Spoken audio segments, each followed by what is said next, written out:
Hello friends, কেমন আছেন সবাই? আশা করি আপনারা খুব ভালো আছেন। তো সবাইকে ওয়েলকাম জানিয়ে আমি আরেকটা ভিডিও নিয়ে চলে এলাম আপনাদের সঙ্গে।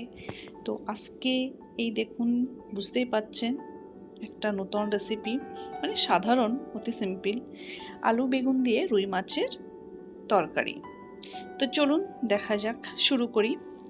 তো প্রথমে নিয়েছি আমি বেগুন। এই বেগুনগুলো আমি নিয়েছি। এই বেগুনগুলো আমি গোটা বেগুন আমি রান্না করব, আর তার সঙ্গে একটা গাজর নিয়েছি। আর এদিকে আমি পরিষ্কার করে ধুয়ে আমি রুই মাছের ডাকাগুলো নিয়েছি। তো এটাকে আমি লবণ হলুদ দিয়ে ভালো করে মাখিয়ে ভেজে নেব। তো চলুন, লবণ দেওয়া হয়ে গেছে, তারপরে হলুদ দিচ্ছি, হলুদ দেব, তারপরে জিরে পাউডার, তারপরে ওটা হচ্ছে রেড চিলি পাউডার। আমি সব উপকরণগুলো, মানে সব মশলাগুলো আমি একসঙ্গে কিন্তু আমি মাছে দিয়ে দিচ্ছি, দিয়ে ভালো করে এটাকে ম্যারিনেট করে রেখে দেব। তারপরে আমার কাছে ছিল ফিশ মশলা, তা সেটাকেও আমি দিয়ে দিলাম। দিয়ে এটাকে আমি ভালো করে মাখিয়ে, দেখুন, মাখিয়ে রেখে দিয়েছি। 1 মিনিট আমি রেখে দেব। রেখে দেওয়ার পরে আমি এটাকে ভেজে নেব। আর তার মধ্যে এদিকে আমি কি করব, এই বেগুনগুলো দেখুন, আমি কিন্তু গোটা বেগুন রান্না করব, এটাকে কেটে নেব না। আমি এটাকে হালকা করে 4 ফালি করে নিয়েছি, নিয়ে একটু লবণ আর হলুদ দিয়ে মাখিয়ে রেখেছি। আর এটাকে আমি ভেজে নিচ্ছি। দেখুন, এইভাবে খুব, মানে ডিপ ফ্রাই করব না, হালকা ফ্রাই করেছি। এরকম পর্যায়ে আমি তুলে নিয়েছি। আর একটু আমি আলুটাও ভেজে নিচ্ছি একই কড়াইতেই। সেই কড়াইতে আমি তেল দিয়ে দিলাম, আর হচ্ছে অলিভ অয়েল, তেল দিয়ে আমি করছি, অলিভ অয়েল দিয়েই। তাতে দিয়েছি গোটা জিরে। জিরে দেওয়ার পরে আমি দিচ্ছি পেঁয়াজ। এই দুটোকে ভালো করে একটুখানি আমি ফ্রাই করে নিচ্ছি। নেওয়ার পরে দিচ্ছি আমি লবণ। লবণটা দেওয়ার পরে ভালো করে ওটাকে ফ্রাই করে নিচ্ছি। আর তার পাশের চুলোতে আমি এবার ফিশটাকে ফ্রাই করে নিচ্ছি। দেখে আমি কিন্তু এটাই, আদা রসুনটা আমার দেওয়া হয়ে গেছে, আমার অন করা হয়নি। আদা রসুনটা ভালো করে ভেজে, মানে কষে নিয়ে তারপর আমি টমেটোটা দিয়ে দিলাম। টমেটোটা ভালো করে কষে নিচ্ছি, যাতে টমেটোটা একটু গলে যায়, এটা সিদ্ধ হয়ে যায়। তারপরে আমি মশলাগুলো আমি দিয়ে দেব একের পর এক, মানে রান্না করার জন্য। তো প্রথমে হলুদ দিলাম, জিরে পাউডার, ধনিয়া পাউডার, তারপরে রেড চিলি পাউডার দিয়ে ভালো করে কষে নিচ্ছি।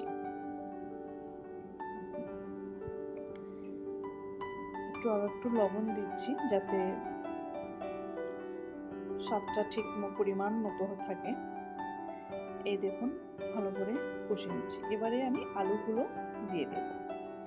আগে আমি আলুগুলো দিয়ে এটাকে ভালো করে কষে নেব, যাতে আলুটা সিদ্ধ হয়ে যায়, হাফ সিদ্ধ, বেশি সিদ্ধটা যেন না হয়। তারপরে আমি বেগুনটা দেব। তো আমি বেশ কিছুক্ষণ ধরে আলুটাকে কষে নিলাম। এবার হ্যাঁ, তো গাজরগুলো ছিল, এগুলোকেও দিয়ে দিলাম। এটা অপশনাল, থাকলে দেবে, আমার মানে ছিল বলে আমি দিয়ে দিলাম। একটু জল দিয়ে ভালো করে কষে নেব। এবার ঢাকনাটা দিয়ে কিছুক্ষণ পরে তুলে নিলাম, নিয়ে দেখলাম। আর মাঝখানে ভালো করে একটু ঢাকনাটা উঠিয়ে একটু দেখতে হবে যে এটাকে তলায় যাতে না লেগে যায়। বারে বারে এটাকে উঠিয়ে নেড়ে চেড়ে নিতে হবে। আমি একটু জল দিয়ে দিয়েছি, জল দিয়ে আবার ঢাকনাটা দিয়ে দিচ্ছি।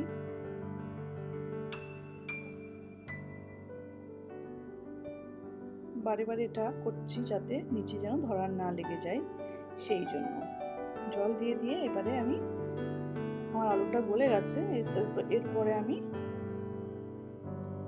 বেগুনগুলো দিয়ে দিলাম। ভালো করে মিশিয়ে নিচ্ছি। ভালো করে মিশিয়ে নিতে হবে, বেগুনটা যাতে গলে যায়। অলরেডি হাফ কুক হয়ে আছে যেহেতু ফ্রাই করে নিয়েছি। দেখুন, এবার ঢাকনা দিয়ে বেশ কিছুক্ষণ ধরে এটাকে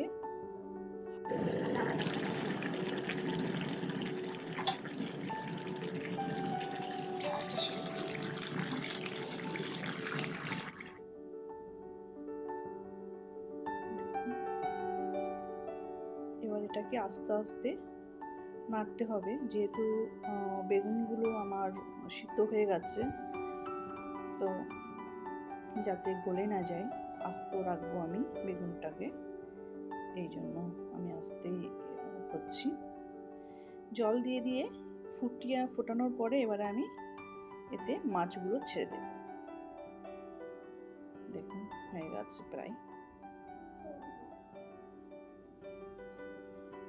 জল দিয়ে মাছগুলো দিলে আর কি মাছে এই জলের মধ্যে আর কি ভালো করে বয়েল হবে, আর সব মশলাটা মাছের মধ্যে ঢুকবে আর তরকারির মধ্যে সুন্দরভাবে চলে যাবে।